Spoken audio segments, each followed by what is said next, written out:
Canal Alavanca Viva. Hoje nós estamos aqui para entrevistar Salvador Guedes, 62 anos, Sagitário no Ocidente, Rato no Oriente, e Gabriel Guedes, 29 anos, Escorpião no Ocidente e Galo no Oriente. Gabriel é músico, Salvador é um ativista, padeiro, tem várias qualidades e atribuições, pessoa de grande empenho aí na vida macrobiótica e conhece bem o critério, né, da educação vitalícia. Então, Salvador, prazer o canal. Prazer, Luciano, te receber. Gabriel. Sempre. Então, nós estamos muito felizes aqui em Passa Quatro, no sul de Minas, né? Onde chegamos aqui para desenvolver esse trabalho da entrevista para o canal e trabalhar na cozinha também, né? A cozinha que é dividida aqui do Salvador, os filhos e a Sueli, né? Então é isso. Aí nós vamos falar sobre a autoeducação vitalícia. E gostaria de saber de ti, inicialmente, o Salvador, como é que você conheceu a macrobiótica, a educação vitalícia, em que ano que foi? Faça um breve relato aí. Olha, Luciano, eu conheci há bastante tempo, né? E não sabia precisar exatamente em que ano, talvez em 76, 75, 76, certo? Foi justamente através de um casal conhecido pelo canal, a Ana e o Macir, que chegaram na cidade, que eles não são daqui da nossa região. Já estão aqui há muitos anos, moram aqui na região, mas não estão aqui. E fizeram amizade com os meus irmãos mais velhos, entendeu? E essa influência aconteceu naturalmente, né? Eles chegaram também com essa novidade, porque eles tinham conhecido também esse critério há pouco tempo, e chegaram cheios de energia, cheios de vontade de desenvolver esse trabalho e naturalmente influenciaram esses meus irmãos mais velhos. Então eu costumo dizer o seguinte, que eu sou o mascote desse movimento todo daqui dessa micro-região aqui. Entendeu? Eu via, ouvia, né, percebia, observava, entendeu? E em 77 eu fui com duas irmãs, com as minhas 3 irmãs mais velhas, fomos para São José dos Campos desenvolver um trabalho na intenção de fundar um restaurante macrobiótico na cidade. Porém, antes disso, como nós não tínhamos o ponto na cidade, nós tínhamos alugado um sítio, né? Então, quer dizer, e uma casa na cidade. Então, eu morava na casa com minhas 2 irmãs mais velhas e a outra irmã minha, que já era casada, morava com o marido dela, junto com outro casal, moravam no sítio. Esse sítio a gente produzia algumas coisas, né? E essa produção ia direto para o restaurante. A gente arrumou essa casa e fundamos o restaurante, o antigo Nova Horta. Tá? Isso em 76, 77. Certo? E eu fui levado praticamente pelas minhas irmãs, entendeu? Assim, eu estava meio ocioso aqui, eles precisavam, né, de gente, e eu fui, e embarquei, entendeu? E lá fiquei conhecendo esse critério, e gostei muito, né, da comida, enfim, entendeu? Acompanhava o trabalho, eu era muito novo, muito jovem. 16 anos? Né? 16 para 17 anos acompanhava esse trabalho, entendeu? Sempre observando, entendeu?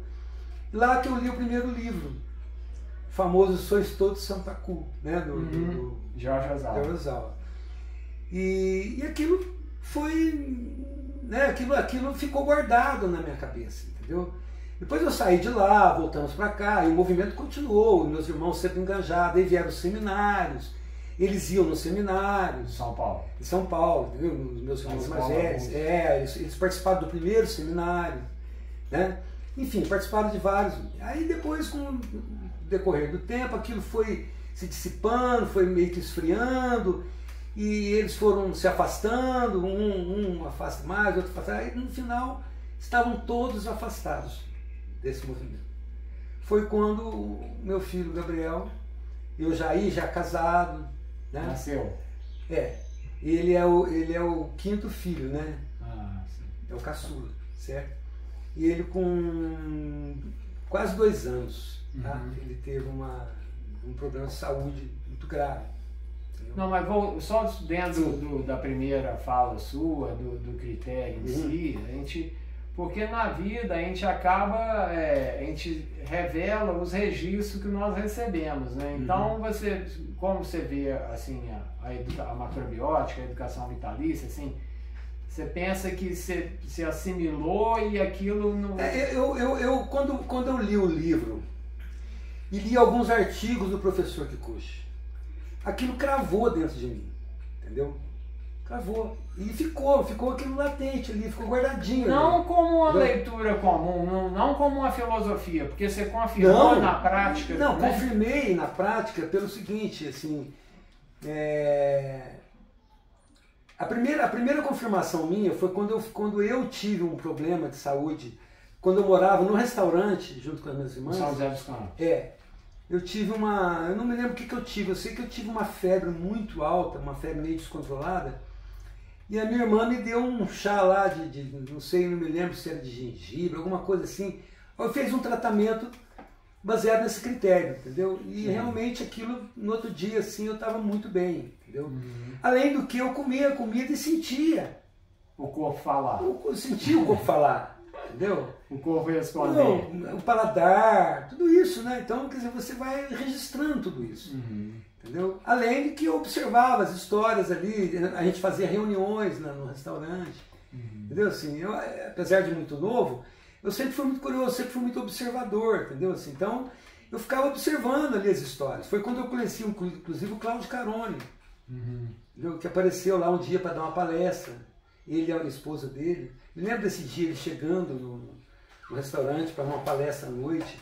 Entendeu? Assim, então, eu fui registrando todos esses momentos, além de experimentando em mim, no meu próprio corpo, né? Assim, o efeito dessa alimentação. Eu acho interessante o seu momento, né, em 76, por causa da vulnerabilidade que era a época, né? Porque é uma época das drogas e das revoluções tinha sociais, né? Todo mundo querendo contra... Ainda ditadura. Isso, né? Então. E você já nessa época ficou atento para essa nova vertente, né? Porque informação nós temos muitas, mas nem sempre satisfazem. O que eu quero enfatizar um pouco é o seguinte: muitas pessoas naquela época entravam para o movimento assim, com uma mentalidade assim, idealística, né? Assim, com uma nova filosofia, uma novidade, assim, entendeu? Não por uma necessidade real, né? Por uma coisa nova, uma nova onda, assim, tipo, entendeu? Pô, descobrimos um mapa da mina, realmente, né? É um mapa de uma mina, né? Mas, assim, as pessoas entravam com esse espírito, entendeu? Só que, como eram jovens e não tinha tanta necessidade, né? Tinha talvez mais saúde do que necessidade, entendeu? Então, isso foi se dissipando com o tempo, pelo menos assim, do pessoal né, que eu convivi, né? Nem todos abandonaram, nem abandonaram totalmente o critério, mas assim, se afastaram disso tudo, entendeu? Devido às circunstâncias, nada demais. Nada demais, normal, natural. E poucos confirmaram também, igual você teve a oportunidade. Foi o meu caso quando a necessidade parou, eu deparei com a situação. Entendeu? E aí que foi o que aconteceu. Não, mas vamos lá. Aí, assim, teria um caso específico, assim, de confirmação de que, através do critério, porque a gente sempre considera que tem 4 questões individuais na vida do ser humano, que são individuais, intransferíveis e voluntárias, que é a alimentação, a movimentação física, o pensamento e a respiração. E esses são os 4 pilares da autoeducação vitalícia.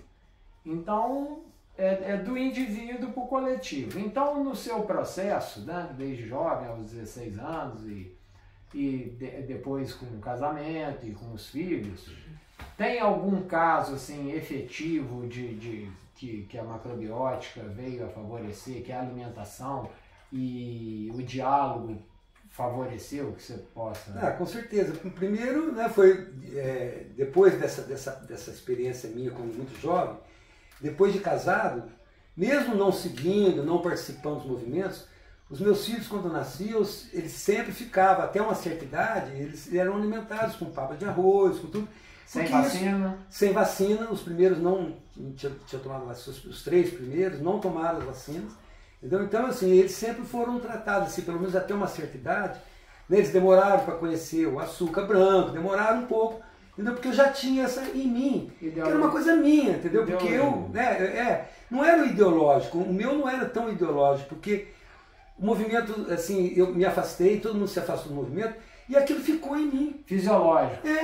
Uma consciência fisiológica, entendeu? Sim. E eu transmiti para os meus filhos.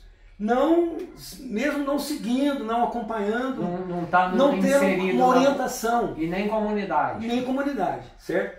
Aí, agora, a verdadeira confirmação foi quando o Gabriel, com 1 ano e 9 meses, né, teve esse problema sanguíneo. Entendeu? Sim. Aí sim, aí eu realmente vi a necessidade. Né? Porque quando foi confirmado, né, o caso dele, eu passei por todo o processo convencional. Eu fui para o hospital, eu fui para os médicos, eu fui para o remédio. Inicialmente em busca de identificar o que em busca de identificar e de tentar tratar. Eu passei pelo Boldrini, que é um hospital oncológico famoso, infantil, um hospital em Campinas, um hospital famoso, que ele é um hospital filantrópico. Referência.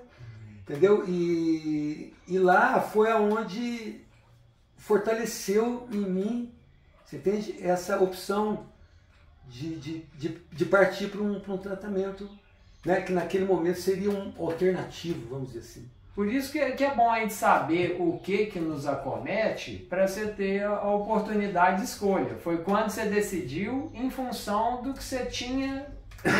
E em função também da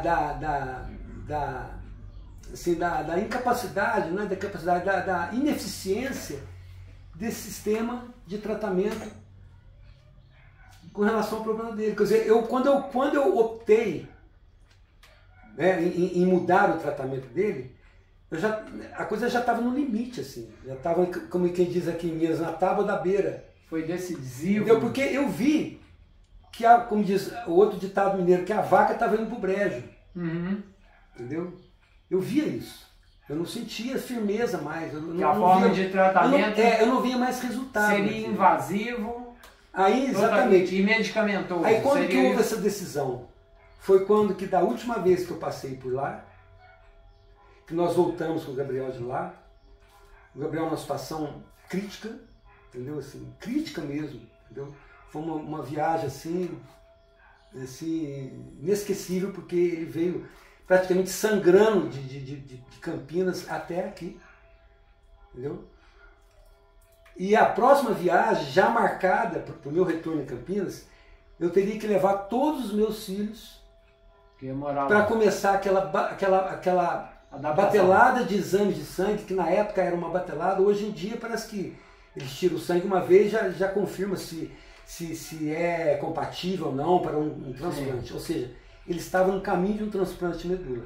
E eu seria, a próxima retorno meu, eu teria que levar todos os meus filhos para iniciar aquela bateria de exames que já ia eu começar a fazer nos meus filhos para ver qual deles seria um possível doador.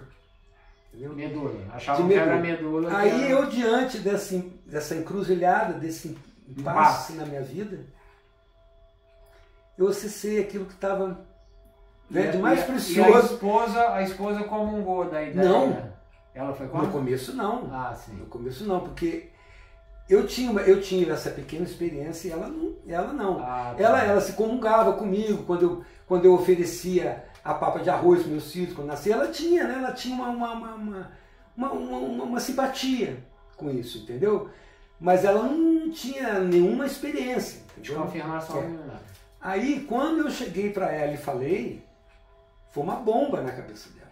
Entendeu? Ela me falou, pô, você tá louco, você tá maluco? Eu falei, não tô maluco.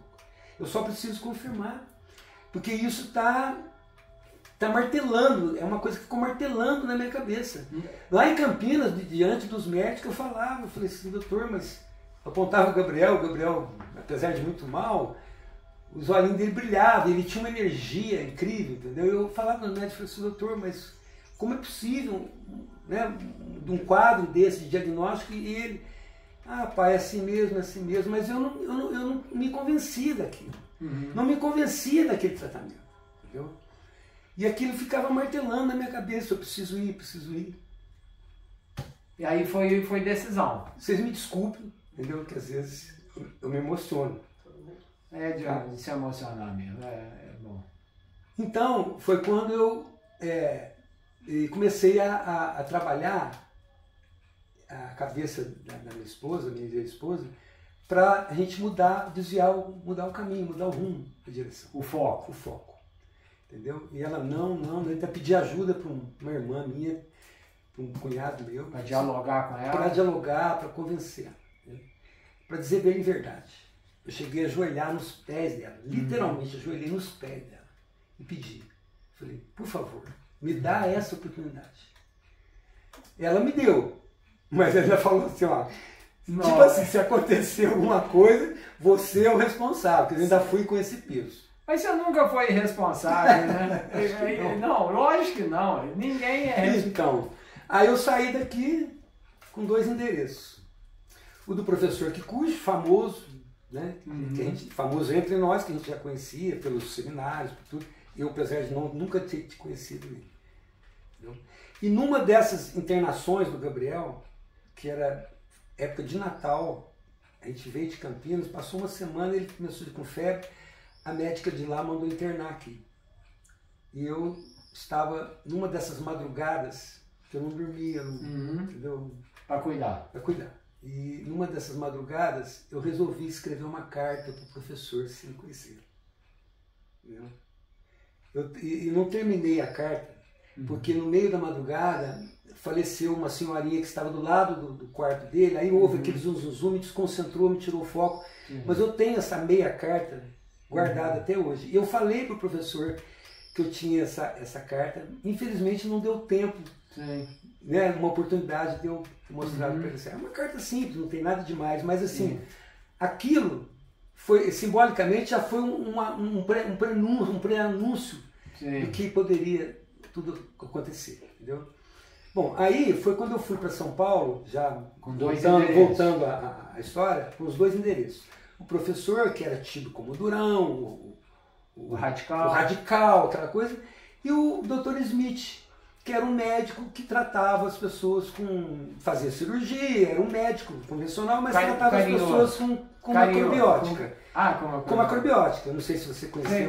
Então, ele tratava as pessoas com essa dieta, certo? Enfim, aí no caminho nós falamos, pô, onde é que nós vamos primeiro? Eu falei assim, vamos no professor, né? Já que ele tem a fama de durão... Você tinha memória, você tinha o registro. O registro que eu tinha era dele, eram as coisas ligadas a ele. As irmãs. Era ligado a ele. E tinha essa coisa que ele era o durão, era o radical, era todo aquele jeito dele, né? Eu falei, vamos nele primeiro, né? Porque se ele já começar a despachar nós, na saída nós vamos para o Smith. Entendeu? Aí fomos, entendeu? Aí ficamos lá naquela expectativa de entrar na sala dele. Foi quando nós entramos na sala dele. No restaurante Satori. No restaurante Satori. Da Liberdade. Aí, para nossa surpresa, ele nos pegou. Entendeu? E realmente foi assim um dia inesquecível também. Entendeu? Assim, dentre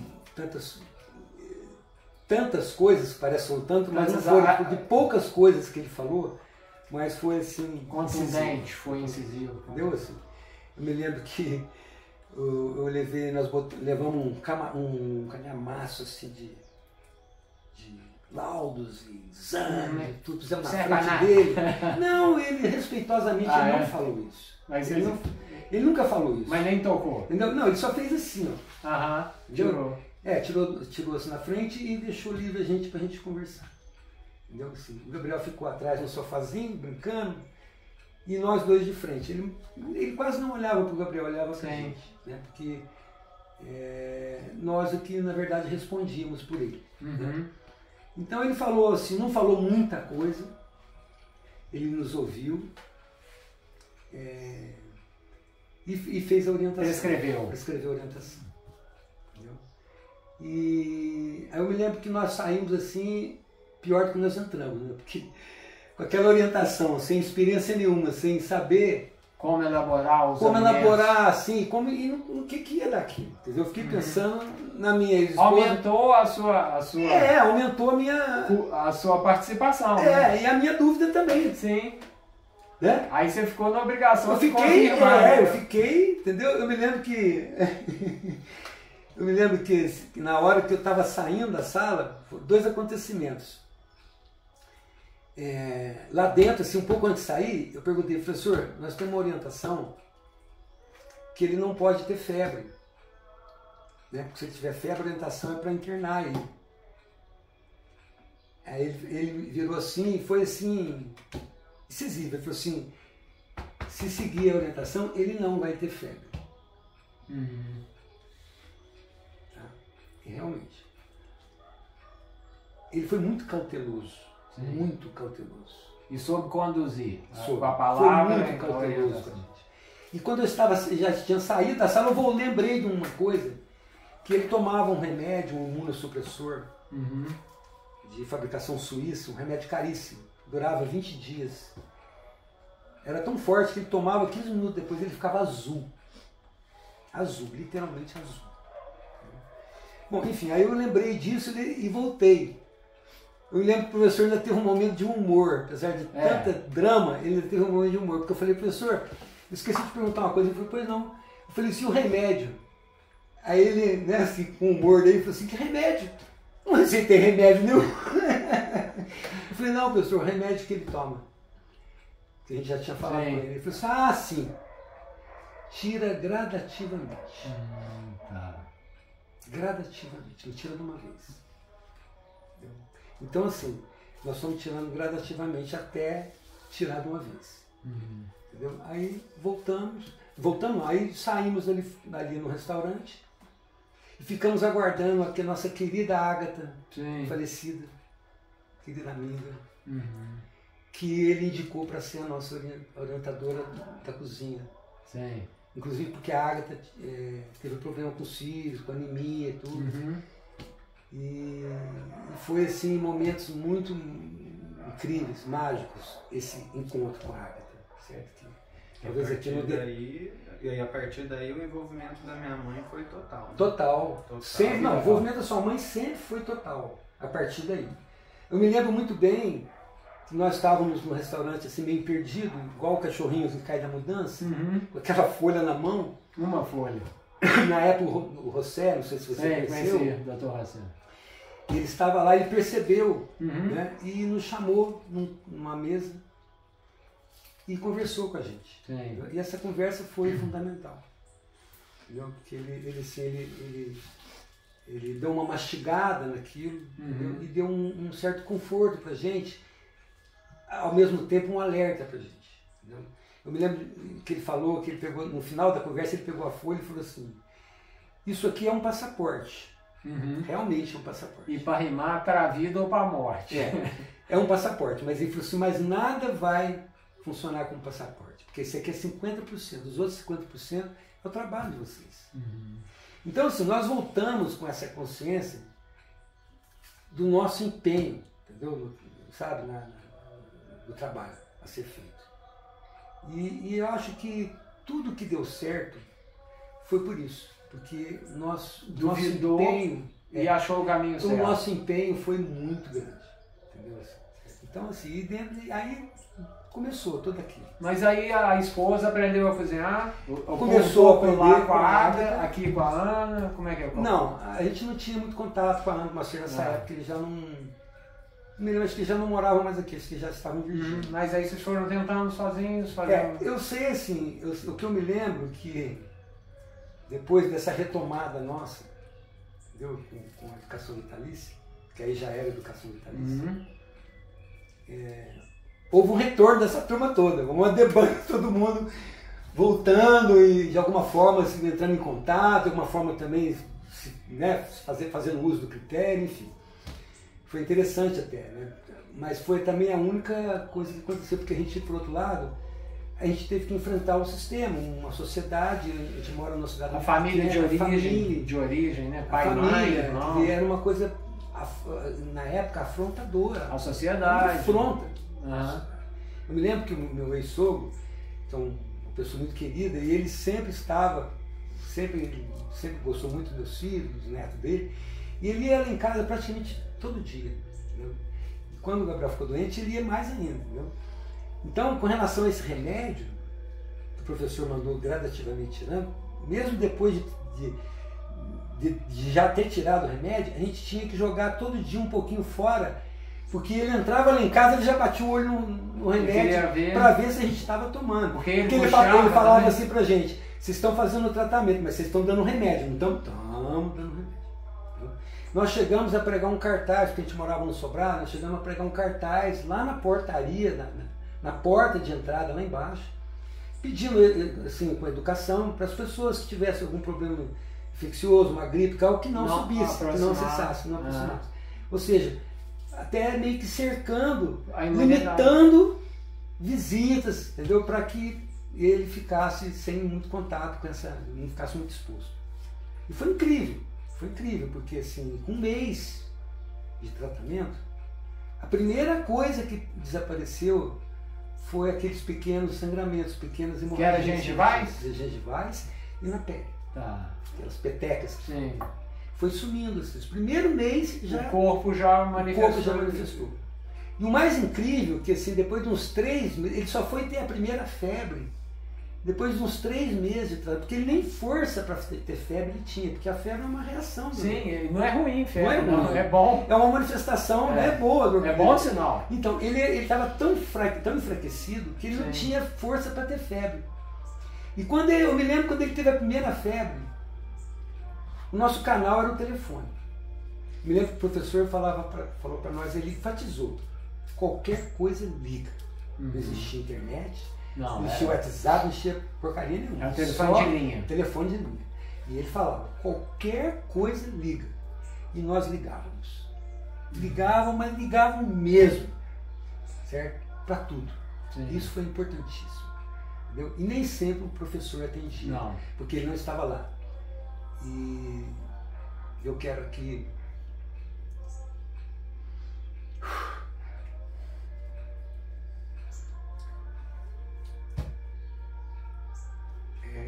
manifestar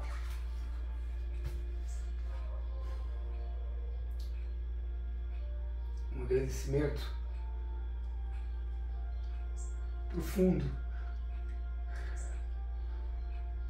pelo nosso companheiro Walter, assim, que foi fundamental. Sim. Além da Agatha, né? A Agatha e o Walter foram fundamentais. Enfim, aí ele foi ter a primeira febre 3 ou 4 meses depois do tratamento. Aí foi quando realmente a gente começou a perceber que estava ascendendo. Estava no caminho certo. E eu me lembro que nesse meio dos caminhos, toca o telefone, eu vou atender, era o hospital, cobrando. Que negócio é esse? Vocês sumiram? Vocês não trouxeram mais o menino? Vocês conhecem o estatuto da criança? Vocês sabem que vocês podem estar cometendo um crime? Ameaça mesmo, ameaçando mesmo. Uhum. A ameaça foi tão grande que eu fiquei assim, em choque. A gente estava ainda muito sensível, né? Muito vulnerável ainda, né? Muito inseguro. A gente estava num caminho, num processo de aprendizado ainda, apesar dos resultados. Confirmando. Porque no começo foi muito difícil para ele comer. Nós chegamos assim a quase ter que fazer igual passarinho, mastigar e colocar na boca deles. Ou dar de boca a boca. O professor chegou, o professor falou, se for necessário, vocês vão fazer, mas não vai. Aí a gente começou a observar, professor, mas ele não mastiga, professor, não tem problema. Se ele está comendo, não tem problema. Mesmo assim o organismo vai assimilar. E foi o que realmente aconteceu. Por 2 anos também era difícil. Foi o que aconteceu, entendeu? Mas assim, poucos meses de tratamento, era assim, dava gosto de ver ele comer. Era uma coisa assim que a vida. Que mexia com qualquer um, mesmo uma pessoa leiga que visse ele comer, era uma coisa emocionante de ver ele comer. Entendeu? Assim, o prazer, assim, a vontade, entendeu? Assim, você olhava nos olhos dele, o prazer. Satisfação. A satisfação. Porque talvez o corpinho dele já falando, né? Não, falando, e tem mais, porque esse alimento que vocês estavam administrando a eles é compatível com esse sistema Total. aqui. Então, e é memória que ele tinha, sanguínea também. Total. E você pensa também que a questão aí a mudança na qualidade do sangue através dos alimentos, como é que foi o sucesso da... Então, foi exatamente isso. E a gente ia, todo mês, a gente ia em São Paulo. Na época eu tinha uma lanchonete e eu fazia tudo na lanchonete, fazia salgado, fazia tudo. Entendeu? E era uma empresinha familiar. Entendeu? Porque quando ele ficou doente, tipo assim, 4h30 da tarde, ela foi no hospital, de lá ela me ligou e falou assim, olha, é bom você vir aqui porque, né, as notícias aqui não são boas. Eu fechei a lanchonete naquela tarde e só fui abrir 6 meses depois para entregar o ponto. Eu fechei naquele dia e não voltei mais para trabalhar. Então isso é uma coisa muito importante. Então, esse mergulho, essa dedicação, entendeu? Do cuidar. Eu queria fazer outro agradecimento que é merecido, que é da minha ex-esposa, Judy, que ela não está aqui presente, mas ela foi assim, fundamental, entendeu? E de uma dedicação assim, incrível. Ela assumiu, ela pegou com as 2 mãos, entendeu? Então assim, a gente deve muito a ela também, todo esse sucesso. Então é o seguinte, como a gente ia todo mês em São Paulo, e o professor sempre reciclando, conversando, e ele falava, uma das coisas que ele falava, respondendo a sua pergunta agora, ele falava assim, nós vamos fazer uma transfusão de sangue nele, entendeu? Não uma transfusão externa, mas interna, através da matéria-prima aplicada, transmutada em sangue. Aliás, aquele seminário Sangue foi assim, mais ou menos, não homenagem, mas foi mais ou menos uma referência ao caso do Gabriel, ao sucesso do caso. A resposta que ele deu assim. Então assim, foi muito importante, entendeu? Essas intervenções que o professor fazia de tempo em tempo, e ele foi muito cauteloso. E sem contar na eficiência do Walter, no conhecimento, no grande estudioso Walter, querido, muito querido, entendeu? Assim, então, assim, teve várias situações assim, um pouco dramáticas, entendeu? Assim, que eu me lembro, e que o Walter era assim, imprescindível, entendeu? Mesmo porque a gente ligava em horários completamente diferentes. Teve um dia que eu liguei 2 horas da manhã, desesperado, porque ele uma febre descontrolada, e a gente sem saber, a gente tinha feito tudo que a gente sabia, orientado, entendeu? Aí eu falei, eu vou ligar, e a mãe dele falou assim, não, mas essa hora, eu falei, não importa, eu vou ligar. Era 1h30 da manhã, uma coisa assim, eu liguei, o Walter atendeu na primeira chamada. Coincidentemente, né, se é que coincidências existem, ele estava lá, ele tinha atrasado para mexer nos papéis, no documento, ele ficou lá até tarde da noite e me atendeu. E mais uma vez ele foi. Ele falou, vê isso, passa a mão aqui, matou a charada. entendeu? Então, assim, teve várias situações, assim, que foi um aprendizado muito grande, todo esse processo. E, veja bem, assim, eu penso que o mais interessante desse processo todo, do critério vital mortal, né, é as confirmações, né, que através dos 4 pilares, né, e é interessante que quando você confirma, isso é que dá valor à vida, que é diferente de você, da relação mecânica, médico-paciente ou paciente-médico, né? Então, quando você trata, quem cuida... E nós não tínhamos esses recursos, né, de enfermeira, médico, não tinha. Era cozinha, né? Era cozinha, telefone. Então... Telefone, tudo que a gente, entendeu? Tudo que a gente, todos os acertos, todos os erros que se transformaram em acertos, entendeu? Foram através do trabalho, entendeu? Do telefone e de uma confirmação logo em seguida. Que é uma confirmação... Que era o resultado. Né? Então, assim, teve várias situações, entendeu? Assim, da gente errar, entendeu? Assim, no começo era como se assim, fosse uma escadaria que você não visse o fim dela. Uhum. E a gente ia subindo, de vez em quando escorregava uns 3, 4 degraus para trás, voltava e começava de novo, entendeu? Então, esse trabalho de recomeço sempre foi, assim, muito importante, entendeu? E essa total dedicação. Que como ele não respondia por ele, era uma criança, quem eram os cuidadores? O pai e a mãe. Entendeu? E tínhamos o telefone como o nosso médico, o nosso remédio. Mas o remédio, na verdade, era físico-químico, que é o alimento, né? Não, eu digo assim, como assim, transportando isso num sistema convencional, né? Quando você tem alguma coisa, você leva para o médico. Não tinha isso. Entendeu?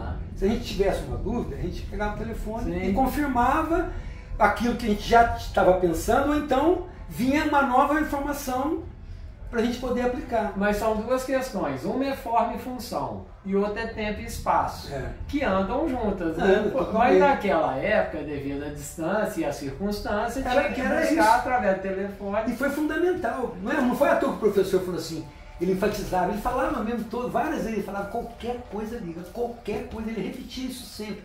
Uhum. Porque ele percebeu, né, a nossa... E outra questão interessante também foi na questão da dúvida, né, do que fazer. Porque, veja bem, tem muitos caminhos, mas que tipo, você tem acesso e pode escolher através do discernimento. Mas vocês escolheram o caminho certo, que não, sem duvidar, o outro, não sabemos nem o resultado que daria. E o mais interessante é que houve um casamento que eu considero da dúvida e da convicção. Eu era a convicção e a mãe dele era a dúvida. Certo? Uhum. Apesar de toda a dedicação dela total, ela sempre respeitou. Assim, sempre com aquela dúvida. Ela passou anos falando que um dia talvez ele precisasse de um transplante. Entendeu? Sem saber que ela mesma estava proporcionou um maior transplante sanguíneo que ele poderia receber. É a renovação das células. Das células. Que isso só requer tempo. Tempo e combinação dos alimentos. Que é aí que está, viu, Gabriel? A salvação está na combinação, na qualidade, na quantidade e na quantidade dos alimentos. Pô, muito interessante o relato, a vivência e a convivência de vocês, né? E estando aí, né, para contar. Né? A confirmação e vamos, e o Gabriel também tem muito a falar, né? E deve... O que você pensa, Gabriel, assim, do seu processo desde pequeno e como é que você se sente agora com relação à vida, a sua concepção de vida e seus valores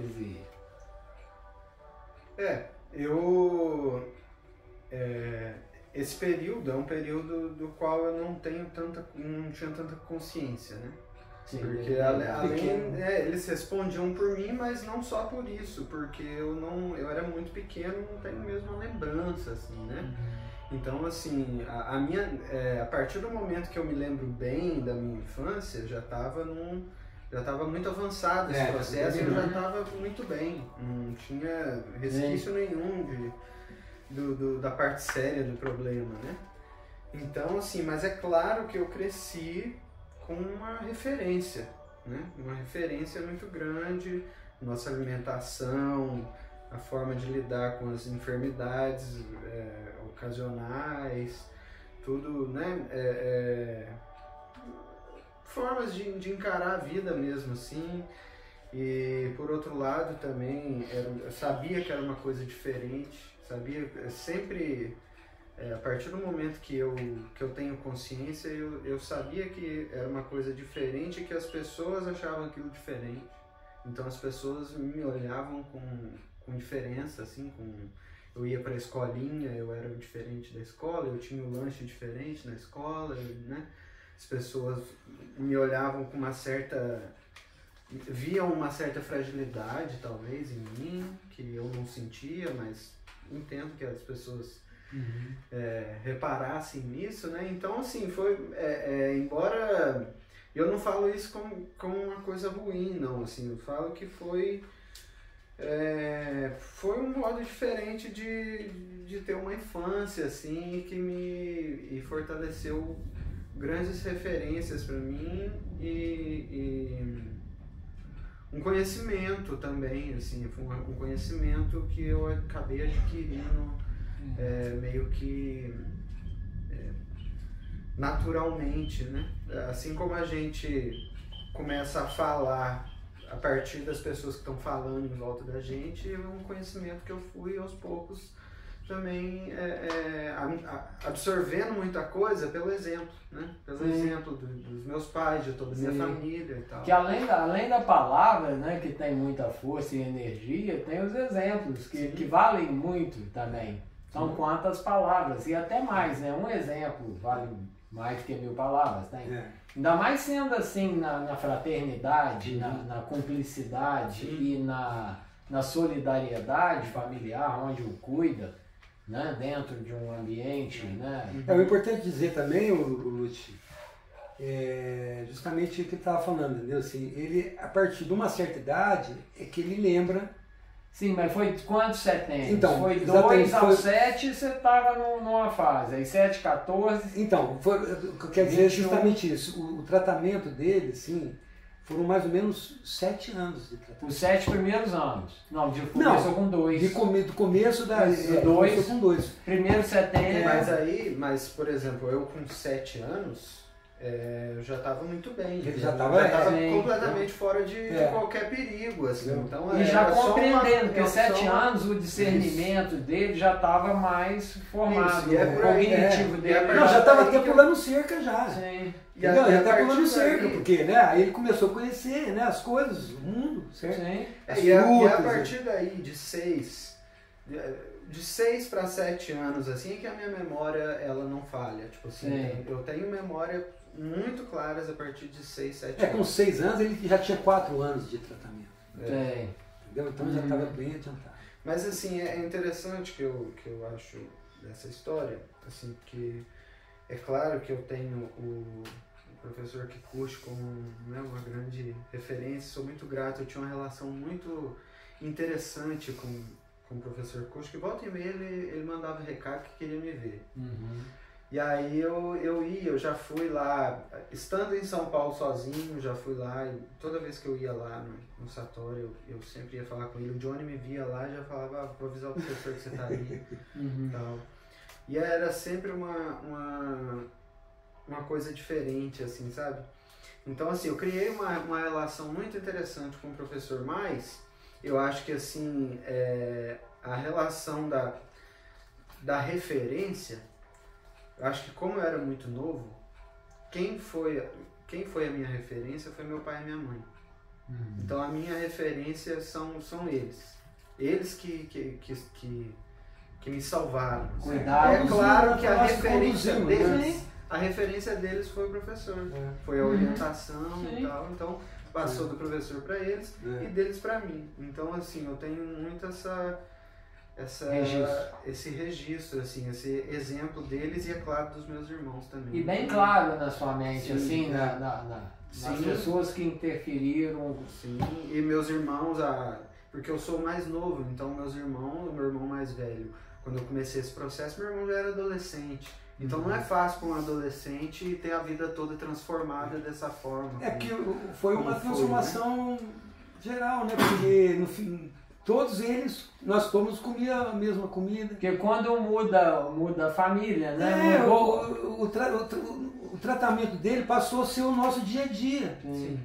E se não fosse assim, não funcionava. Exatamente. Né? Se a família... Era uma coisa normal. Não, é interessante também. O que seria um tratamento especial virou um dia a dia normal. Então, se não mudar a estrutura do pensamento, nada muda. Não, estruturas não só do pensamento, como quimicamente. Através dos alimentos. Através dos alimentos. Da postura perante a vida. Entendeu? Porque todos eles se beneficiaram em algum ponto, em alguma coisa, diretamente. Por um tempo, entendeu? Diretamente disso. Uhum. Mesmo com todo o sofrimento, com todo o drama, com todas as restrições, né? Porque com ele tinha as restrições. Nós tínhamos as nossas, como eu falei, nós vivíamos numa sociedade fechada ali, onde todo mundo via todo mundo. Então nós éramos os diferentes, nós éramos os ETs, praticamente. Entendeu? Então, quer dizer, além do nosso trabalho interno, dentro de casa, com a família, com os outros filhos, em idades totalmente diferentes, porque os outros filhos também sofreram. Sim. Entendeu? Porque nós focamos totalmente para eles. Quer dizer, não que eles te abandonassem os outros, mas houve um trabalho solidário dos irmãos entre eles, mas houve um sofrimento interno também, de todos. Por causa dessa dedicação que houve, que teve, compromisso e comprometimento. Exatamente. Compromisso e comprometimento de ser solidário. Entendeu? Exatamente. Entendeu? Então, quer dizer,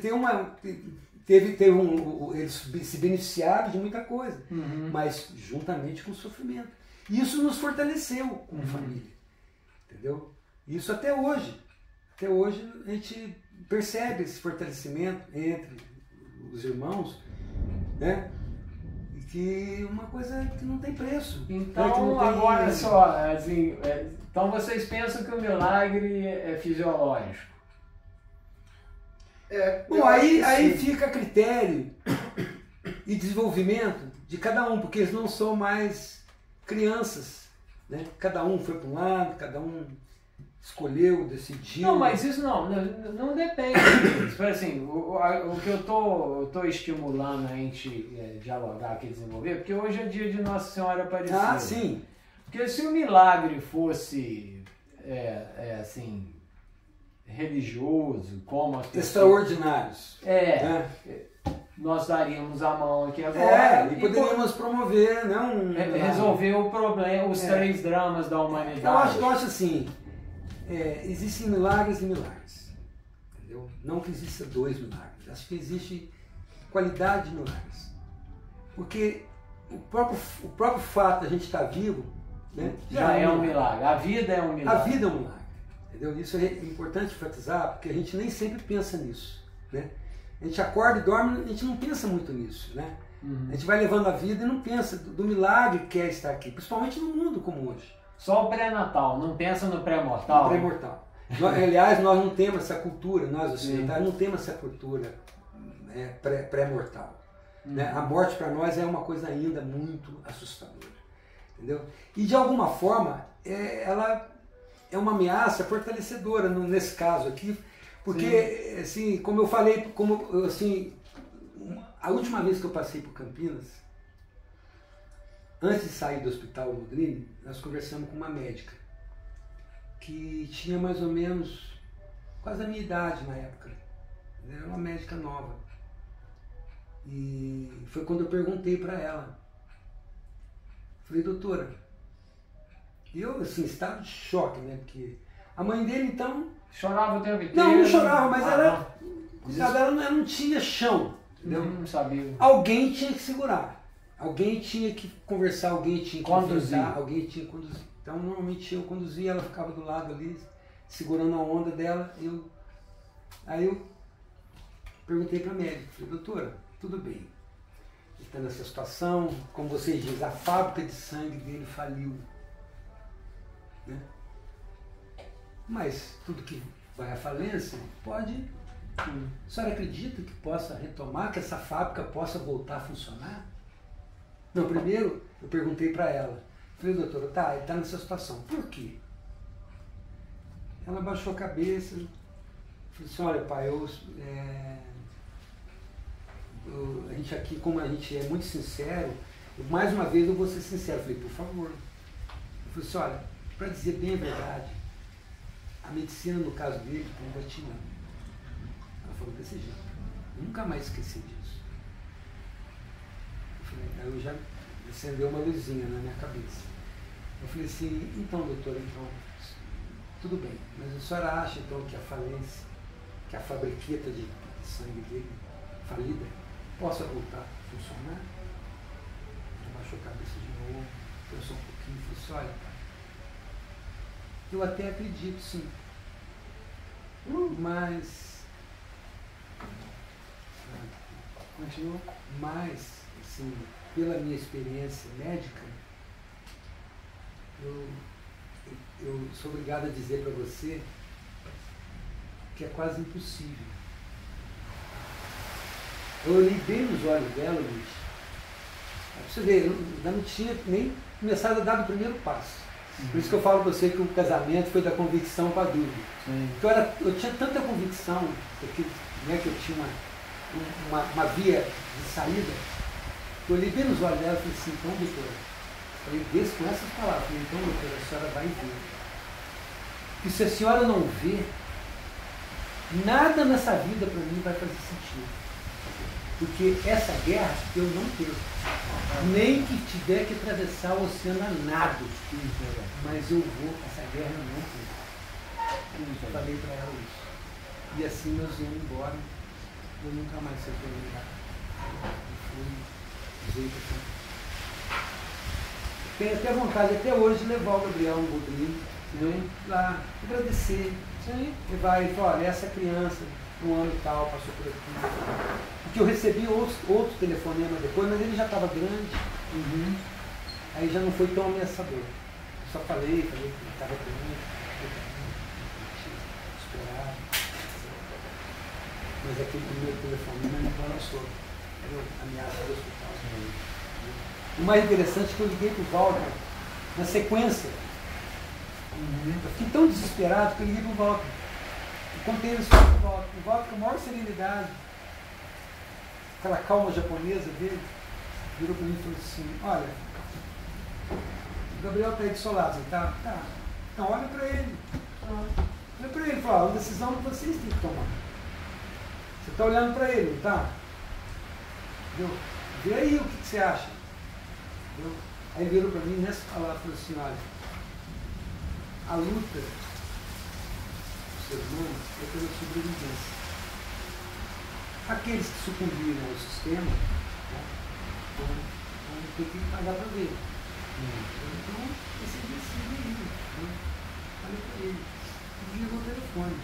Lute, eu fiquei 10 minutos assim, xingando até a quinta geração do Walter. Desgraçado. Ele me deu uma resposta. Ele, sabe, aí, 15 minutos depois, eu fui acalmando, eu comecei a analisar o que ele estava falando.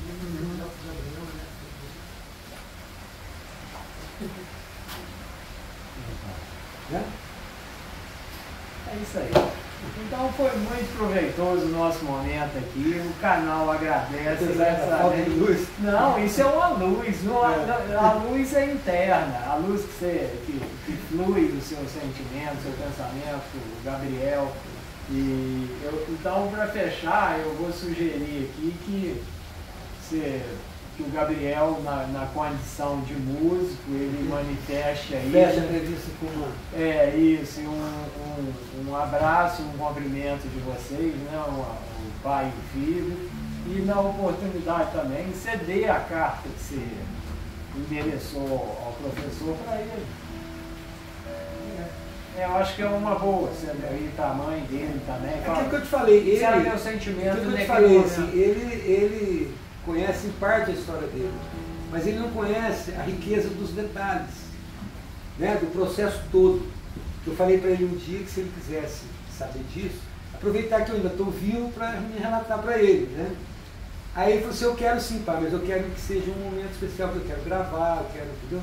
E esse momento ainda não aconteceu. Então, e vai acontecer, então, porque vai dar outro momento também, que a mãe pode vai isso, estar junto, vocês três, sim. fechar uma cumplicidade, isso. entendeu? Isso. Aí eu estou esperando ele decidir quando que ele quer fazer isso, né? Não, isso a vida decide. Tem muitos detalhes, muitos momentos, entendeu, que não dá para relatar tudo aqui, né? E que foram assim muito decisivos, assim, importantes e decisivos em todo esse processo. Entendeu? Porque não é só comida, né? É sentimento, é pensamento, fomento, né? Tudo isso. Vontade. Aquilo é o que é o alimento pelas todas as bocas. E fora as interferências ocultas, né? Exatamente. Que tá até. Exatamente. Então fechamos aqui mais uma entrevista para o canal Alavanca Viva, né, com Salvador e Gabriel em Passa Quatro, hoje dia 12 de outubro, dia de Nossa Senhora Aparecida e das crianças. E o Gabriel vai cantar uma música, vai tocar uma música de sua autoria. Escolhe uma música aí, de autoria, faz, escolhe. Vou tocar um então, não é de minha autoria não, mas é da autoria do meu parceiro musical, uma música que eu gosto muito, se chama A Matéria Humana. Pelo menos um pedacinho. Vem.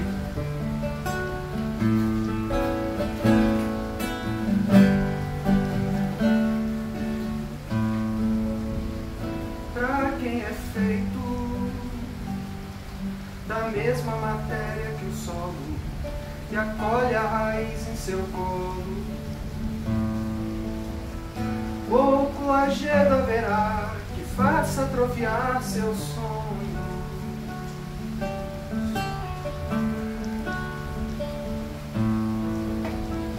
Quem não tem tanto medo mais da doce deriva dos anos, que o tempo traga ao desengano, carrega um ano de paz em cada marca de seu rosto.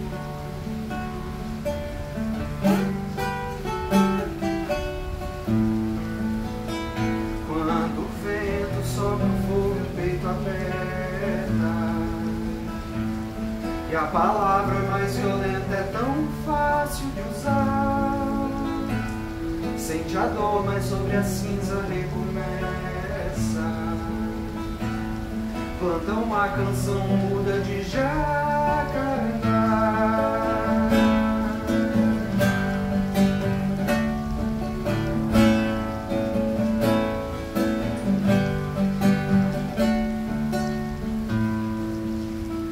A gente é feito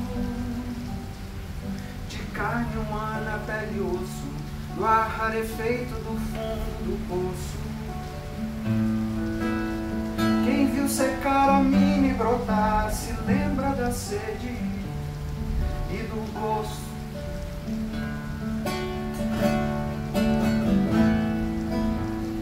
Tem quem semeie sem se preocupar só se é pra vender e vai dar quanto, mas por gratidão de vez em quando. Por cultivar pro corpo dessa terra um manto.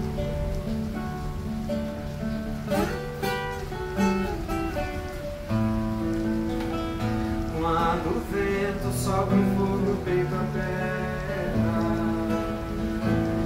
e a palavra mais bonita é tão fácil de usar, sente a dor, mas sobre a cinza recomeça.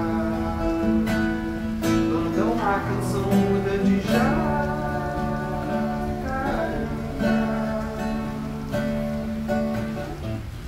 Celebrar a vida crescer, o mato a brotar nesse chão. dos pés, o alcance da mão. Reencontrar no grão que sustém tudo que haverá. Comunhão, curar com seu chá, viver do seu pão.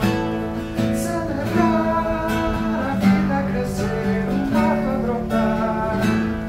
Nesse chão, por baixo dos pés, o alcance da mão. Reencontrar no grão que sustém tudo que haverá. Comunhão, curar com seu chá, viver do seu pão.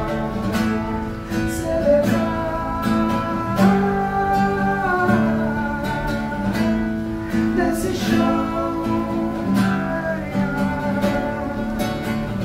reencontrar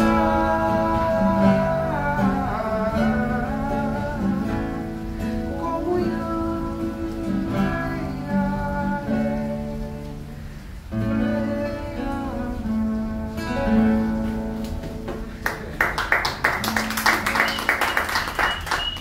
Valeu. Fechou. Canal Alavanca Viva. Muito agradecido, muita energia, Gabriel. Muita fé na vida e sono no violão. É isso aí. Maravilha. Foi ótimo.